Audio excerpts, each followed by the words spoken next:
అందరికీ నమస్కారం. మేము ఈ సంవత్సరము 1 ఎకరా 25 సెంట్లు లేదనుకుంటే 30 సెంట్లలో పసుపు పంట అయితే పండించాము. చూడండి, ఈ విధంగా ఉంది పసుపు. అయితే మీకు కొమ్ములు చూపిస్తాను. చూడండి, మంచి సైజు అలాగే మంచి దిగుబడితో పండింది. సుమారుగా 7 సంవత్సరాల తర్వాత అయితే ఈ పసుపు పంట అయితే పండించాము. మళ్ళీ పండించడానికి కోసము పసుపు కొమ్ములు అయితే విత్తనాని కోసము ఇక్కడ పెట్టుకున్నాము. చూడండి, చల్లని నీడలో పెట్టుకోవాలి ఎప్పుడైనా కూడా సరే. మళ్ళీ ఈ సంవత్సరము ఒక 3 ఎకరాల్లో పండించాలి అనుకొని ఇక్కడైతే కుప్ప వేసుకున్నాము. చూడండి, పసుపు కొమ్ములు మొత్తము ఏరేసి చిన్నవి కానీ అలాగే సన్నవి కానీ అలాగే ఎక్కడైనా కొంచెము దెబ్బ తగిలినటువంటి పసుపు కొమ్ములు, ఎక్కడైనా కులిపోయినటువంటి పసుపు కొమ్ములు అయితే తీసేసి మంచి పసుపు కొమ్ములు అయితే ఇక్కడ పెట్టుకున్నాము. చూడండి, ఇంకా పసుపు కల్లములు కూడా ఉంది. పసుపు అది కూడా ఒక 4 రోజులు అయితే ఇంకా ఎత్తేసి మార్కెట్ యార్డ్కు తీసుకెళ్తాము. చూడండి, ఈ పసుపు పంట సీజన్లోనే వేసేసుకోవాలి. కొంచెము 1 నెల దాటిపోతే కూడా దిగుబడి అయితే తగ్గే అవకాశము ఉంది. నేను గుర్తించింది దానికోసమే చెప్తున్నాను. ఒక 40 రోజుల తర్వాత అయితే పసుపు విత్తనము కొనుక్కొని తెచ్చుకొని వేశాము. అది దాంట్లో అయితే బీడు భూమి ఎందుకు పెట్టాలి అనే దానికోసము మంచి సారవంతమైన మట్టి నేలలోనే పండించుకోవాలి ఎప్పుడైనా కూడా సరే ఈ పసుపు. అప్పుడు వచ్చేసి 40 రోజుల తర్వాత తెచ్చుకొని వేసింటే దాంట్లో దిగుబడి అయితే తగ్గింది. దానికోసమే చెప్తున్నాను. వేరుశనగ పంటలాగా ఈ పంట అలా ఉండదు. వేరుశనగకు కొంచెము 1 నెల అటును ఇటును కూడా పండిస్తుంటారు. దానికోసము ఇదైతే మరి 1 నెల ఇంకా 50 రోజులు ఈ మాదిరిగా సమయము వెనకలైతే పండించకూడదు. దిగుబడి అయితే తగ్గే అవకాశము ఉంటుంది. దిగుబడి తగ్గింది, దానికోసమే చెప్తున్నాను. చూడండి, పసుపు కొమ్ములు అయితే చూడండి, ఇలాంటివి సైజు చూడండి, మీకు చూపిస్తాను.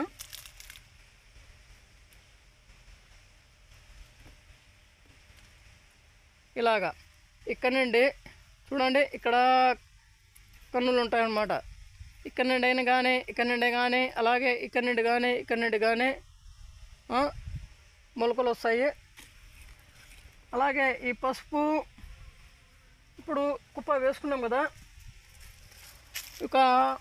చూడండి, ఒక 8 రోజుల నుండి అయితే ఇక్కడ ఉంది చల్లని నీడలో. అటు సైడు ఆకు వేశాను ఎండిపోకుండా ఉండదానికోసము. కొంచెము ఎండ వస్తుంది, దానికోసమే ఈ మాదిరిగా. ఇప్పుడు 4 రోజుల తర్వాత పసుపు ఆకు అయితే అక్కడ ఉంది. చూడండి, ఆ పసుపు ఆకు తెచ్చుకొని దీని మీద వేసేసి పచ్చిపేడ తెచ్చుకొని నీళ్ళలో బాగా కరిగించేసి దీని మీద చల్లుకుంటాము. తర్వాత సెట్ అయిపోయిన తర్వాత మళ్ళీ తర్వాత మొలకలు వస్తాయన్నమాట. మొలకలు వచ్చిన తర్వాత అది తీసేసి ఆకు మొత్తము తీసేసి మళ్ళీ పండించుకుంటాము. ఈ మాదిరిగా పసుపు పంట అయితే చాలా పెద్ద పంట.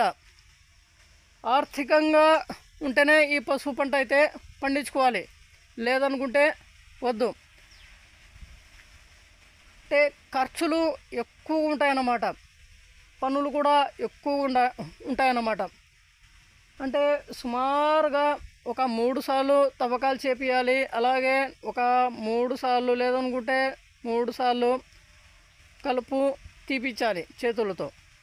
ఈ విధంగా మళ్ళీ తర్వాత చాలా పనులు ఉంటాయి. సుమారుగా ఒక 3 సార్లు మందు పిచికారీ చేయాల్సి ఉంటుంది. ఒక 4 సార్లు ఎరువులు చల్లుకోవాల్సి ఉంటుంది. అలాగే 1 ఎకరాకు ఒక 6 ట్రిప్పులు లేదనుకుంటే 9 ట్రిప్పులు ట్రాక్టరు ట్రాలీలు 9 ట్రిప్పులు లేదనుకుంటే ఆ ట్రిప్పులైనా కనీసము ఒక 30 సెంట్లకు పశువుల పేడ తెచ్చుకొని వేసుకోవాలన్నమాట. మంచి సారవంతమైన మట్టి నేలలోనే పండించుకోవాలి. ఎర్రమట్టి నేలలైనా కూడా పండించుకోవచ్చు. ఇసుక నేలలు కానీ సౌడు నేలలు కానీ ఇవైతే పనికిరావు.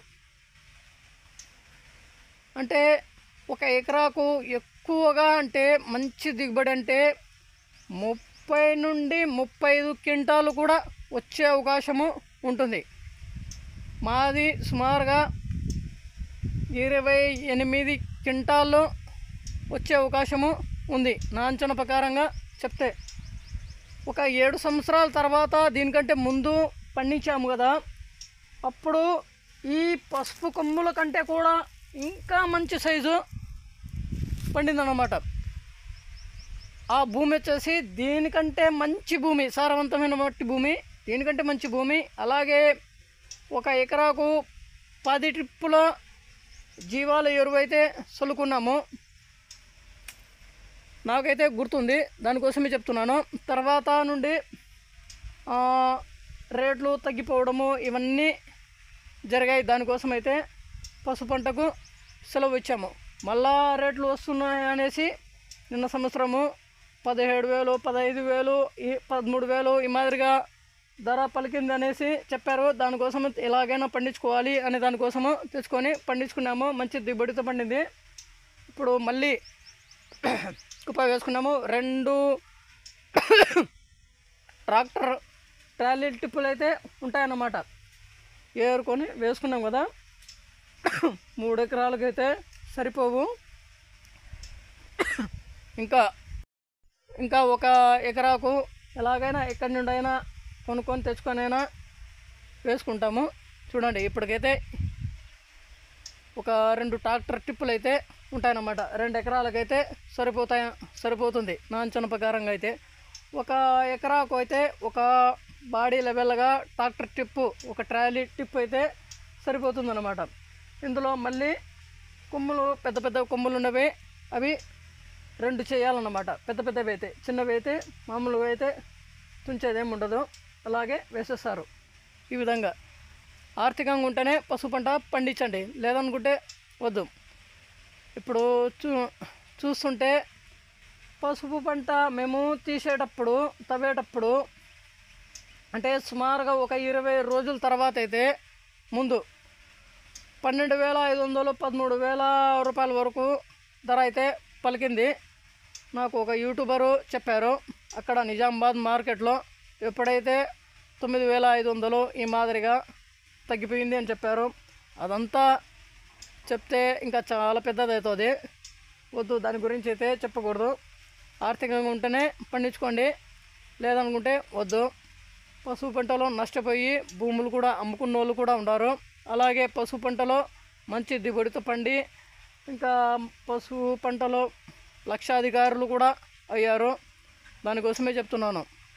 ఓకే అండి, చూశారు కదండి. ఈ విధంగా పసుపు పంట గురించి అయితే చెప్తున్నాను. ఈ పసుపు పంట పండించేటప్పుడు కూడా మేము డ్రిప్ సిస్టము, అలాగే కాలువ కూడా వదులుకున్నాము. అప్పుడు కూడా పచ్చిపేడ కూడా తెచ్చుకొని వేసుకున్నాము. వరికి కూడా వేసాము, దీనికి కూడా వేసాము. మంచి సైజు అయితే, మంచి దిగుబడి అయితే పండింది. ఓకే అండి, బాయ్. నెక్స్ట్ వీడియోలో కలుస్తాను. చెప్తూ ఉంటే ఇంకా చాలా పెద్దది అయిపోతుంటుంది, మళ్ళీ చెప్తాను.